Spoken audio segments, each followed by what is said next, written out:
ఒకటే జాతిని మనం బలంగా బల్లగుద్ది చెప్పకపోతే గెలుపు ఎక్కడ ఉంటుందంటే మన బలహీనత వాళ్ళ గెలుపు. అది గుర్తుపెట్టు, మన బలహీనత, మన అనైక్యత. వాళ్ళని చూసి మనం ఏం ఆలోచించగలరు. రేపు పొద్దున వీళ్ళు వచ్చేస్తారంటే ఎప్పుడు వస్తారంటే నేను చెప్తున్నాను మీకు, మనలోని అనైక్యత, మనలోని అవగాహన లోపం ఉంటే వాళ్ళకి ఆ బలం ఉంటుంది. అసలు ఆ పరిస్థితి మనలో రానప్పుడు అలాంటి పరిస్థితులు ఎప్పటికీ ఉత్పన్నం కావు. స్టెబిలిటీ ఫర్ దిస్, ఒక జనరేషన్ స్టెబిలిటీ ఇవ్వాలి మన ఆంధ్రప్రదేశ్.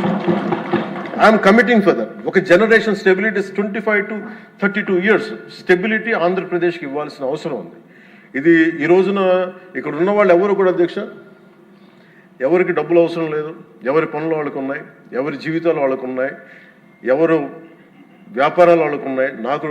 నా ఫిల్మ్ యాక్టింగ్ కెరీర్ ఉంది, నాకు ఇవన్నీ నాకు దీంట్లో నాకు లబ్ధి పొందేది నాకేం అవసరం లేదు. కానీ నా భవిష్యత్తు ఒక్కసారి స్టెబిలైజ్ అయిన తర్వాత మేము తెలంగాణ నుంచి తిరిగి ఇది మీకు సంబంధం లేదని అనుకున్నప్పుడు ఈ బాధ ఇంకెవరికి రాకూడదని అనుకున్నాం అధ్యక్ష. స్టెబిలిటీ పోగొట్టుకు డీస్టెబిలైజ్ అవ్వకూడదని ఒక వేదంతో ఈ రోజున అన్నీ వదులుకొని తిట్లు తిని, ఇంట్లో ఆడబిడ్డలను తిట్టించుకొని, ఇంట్లో నా భార్యని తిట్టి, బూతులు తిట్టి, ఇంతమంది అందరి మీద కేసులు, మనం పార్టీ వ్యక్తుల మీద కేసులు పెట్టి, అటెంప్ట్ టు మర్డర్ కేసులు పెట్టించుకొని ఇవన్నీ చేయాల్సిన అవసరం లేదు. కానీ ఎందుకు చేస్తున్నాం అంటే we want to make sure criminalisation into politics can not be tolerated, will never be tolerated. మీ చట్టసభల్లోనే కూర్చొని మేము దాడులు చేస్తాం, ఇష్టారాజ్యంగా కొడతామంటే మేము కూర్చోబెట్టి కామ్గా ఉండే వ్యక్తులు అయితే కాదు. మనందరం ఇవ్వాల్సింది కూడా చాలా బలంగా, we are here to give solid stability for Andhra Pradesh. తద్వారా పెట్టుబడులు చాలా బలంగా వస్తాయి. అది ప్రజలు, నేను ఆంధ్రప్రదేశ్ ప్రజలకి ఈ సభాముఖంగా సభాపతి గారి ద్వారా నేను చెప్పదలుచుకున్నాను.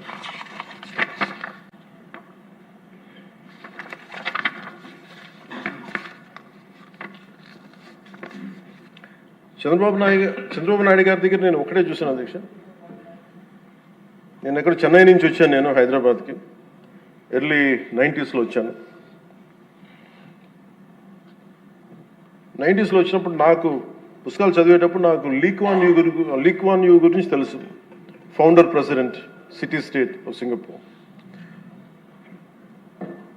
మేము చూస్తుండగా హైదరాబాద్ రూపురేఖలు మారిపోవడం నేను ప్రత్యక్షంగా చూశాను. మేము తిరిగిన మాదాపూర్ కొండల్లో కానీ, లేదంటే ట్రెక్కింగ్కి వెళ్ళిన కొండల్లో కానీ అసలు ఏమీ రాదు, ఏం జరగదని, ఈ కొండల రూపురేఖలు మారిపోతాయా అనేది చాలా ఆశ్చర్యంగా అనిపిస్తే, మేము చూస్తుండగా రోడ్లు వెడల్పోయినాయి. అసలు ఇంత రోడ్లు జనం లేరు కదా, ఇంత రోడ్లు దేనికి అనుకునేవాళ్ళం. అంటే 4 కార్లే కదా, 10 కార్లు వెళ్తాయి. బట్ ఆయన పాప, ఆయన అందరినీ అప్పుడు పేపర్లు బాగా చదువుతుంటే మాకు అర్థమేది. ఆయన అందరూ అంటూ ఉండేవాళ్ళు మాటలు, ఈ ఏంటి వరల్డ్ బ్యాంకుతో కుమ్మక్కైపోయి చేశారంటే అది ఈజీగా ఉంటుంది ఆ మాట అనేయటం. కానీ దాని విలువ ఈ జనరేషన్ అనుభవిస్తుంది. ఒక పొలిటికల్ లీడర్ నెక్స్ట్ ఎలక్షన్స్ గురించి ఆలోచిస్తాడు. ఒక విజనరీ ఉన్న నాయకుడు వచ్చి తరం కోసం ఆలోచిస్తాడు. ఖచ్చితంగా అది ఆ దార్శనికత ఉన్న చంద్రబాబు గారు చేసింది. మొన్న ప్రతిసారి హైదరాబాద్ టువర్డ్స్ ఎయిర్పోర్ట్ వస్తూ ఉంటే, ఎప్పుడు మాకు ఆ ఫ్లైఓవర్ల మధ్య వెళ్తూ ఉంటే నిజంగా ఇందాక చెప్తున్నప్పుడు సికింద్రాబాద్ వచ్చింది, హైదరాబాద్ వచ్చింది. Cantonment is more of Secunderabad, Hyderabad is old Nizam. But Cyberabad it's one man's creation. అది మనం యాక్సెప్ట్ చేస్తే, అది మనకి చాలా మందికి అది నచ్చచ్చు నచ్చకపోవచ్చు, కానీ ఒక రియాలిటీని యాక్సెప్ట్ చేస్తారు. ఎందుకంటే అది కూర్చోబెట్టి ఆయన కూర్చొని డిజైన్ చేశారు, ఒక కాన్సెప్ట్ చేసి దాన్ని ఇంతమందితో ఇబ్బంది పడి అందరి చేత మాటలు అనిపించుకొని ఒకసారి రోల్ చేసిన తర్వాత, దాన్ని ముందుకు తీసుకెళ్ళిన తర్వాత, అది దాన్ని ముందుకు తీసుకెళ్ళడం ఎవరికి ఫస్ట్ ఎవరు పెట్టగలరు? అన్ని కష్టాలను అధిగమించి అందరి చేత మాటలు అనిపించుకొని ఎవరు పెట్టగలరు? That credit goes to honourable CM Shri Chandrababu garu. We wholeheartedly acknowledge your efforts, sir. We wholeheartedly acknowledge your vision. My commitment to you is that we will stand by. మీరు అక్కడ హైదరాబాద్కి ఎంత కమిటెడ్గా చేశారో, ఈ రోజున పెట్టుబడులు వస్తుంటే మన అమిత్ షా గారితో గౌరవ హోంమంత్రి అమిత్ షా గారితో మాట్లాడుతున్నాం మన మధ్య ఢిల్లీ వెళ్ళినప్పుడు. ఆంధ్రప్రదేశ్ చాలా చాలా దేశంలోని అన్ని రాష్ట్రాల కంటే కూడా ఎక్కువ పెట్టుబడులను ఆకర్షిస్తుంది. దీని ఫలితాలు మీరు ఇంకొద్ది ఇప్పుడు కనిపించకపోయినా కానీ భవిష్యత్తులో మీకు చాలా అద్భుతమైన స్టేట్ కింద వస్తుంది అని చెప్పి మన అందరికీ మనస్ఫూర్తి వారి అభినందనలు తెలుసు.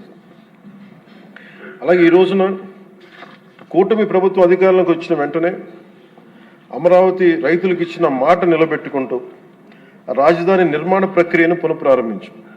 25 మే 2వ తేదీన గౌరవ ముఖ్యమంత్రి శ్రీ చంద్రబాబు నాయుడు గారి నాయకత్వంలో గౌరవ ప్రధాని శ్రీ నరేంద్ర మోదీ గారి చేతుల మీదుగా పునర్నిర్మాణం పనులు ప్రారంభించాం. మౌలిక సదుపాయాల అభివృద్ధిని వేగవంతం చేశాం. వరల్డ్ బ్యాంక్ ఏడీబీ నుంచి 15,000 కోట్లు, హడ్కో నుంచి 11,000 కోట్లు, నాబార్డ్ నుంచి 7,387 కోట్లు సమీకరించి పనులు చేపట్టాం. రాజధానికి పెట్టుబడులు రాక మొదలైంది. ఒకేసారి 15 జాతీయ బ్యాంకులు తమ కార్యాలయాల ఏర్పాటుకి శ్రీకారం చుట్టాయి. మరో 28,000 కోట్ల పెట్టుబడులు వచ్చాయి. అమరావతి ఒక సాధారణ రాజధాని కాదు, ఇది ఒక ప్రజా రాజధాని, ప్రపంచ శక్తిగా రూపుదిద్దుకొనున్న రాజధాని. అమరావతి ఆంధ్రప్రదేశ్ రాష్ట్ర శాశ్వత రాజధాని. ఈ మేరకు అసెంబ్లీ సాక్షిగా ప్రభుత్వం శ్రీ నారా చంద్రబాబు నాయుడు గారు ప్రవేశపెట్టిన తీర్మానానికి జనసేన పార్టీ తరఫున మనస వాచ కర్మణ సంపూర్ణ మద్దతు తెలియజేస్తాం. జై.